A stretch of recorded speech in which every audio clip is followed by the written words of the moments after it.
Hello mga kabeshi! So ayan, may chia seed tayo, may chia seed. So ito ay nakakatulong sa magbawas ng timbang. So ayan, i-open lang natin at kukuha tayo ng 2 spoon na chia seed. Chia seeds. Maganda to siya gamitin mga beb. So ayan, 2 spoon yung kukunin natin mga bebels. Ayan na, ihalo natin siya sa gatas. At, ayan, pangalawa.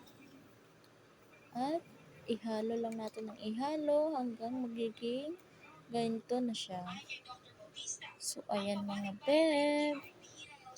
At, iinom. Totoo bang nakakaliit ng tiyan ang chia seeds na hinalo sa tubig? Ano ba muna ang iba't ibang benefits ng chia seeds? Number 1, high fiber content. This helps improve digestion, mababawasan ang absorption ng cholesterol mula sa pagkain, at mapapatagal yung feeling na busog ka para iwasan ang overeating. Number 2, rich in omega-3 fatty acids. Makakatulong ito bawasan ang inflammation sa katawan at protektahan ang puso mo. Number 3, good for bone health dahil rich ito in calcium, magnesium, phosphorus, and protein. Mix 2 tablespoons of chia seeds in 1 glass of water and drink once a day at any time of the day. So, nakakaliit ba siya ng tiyan?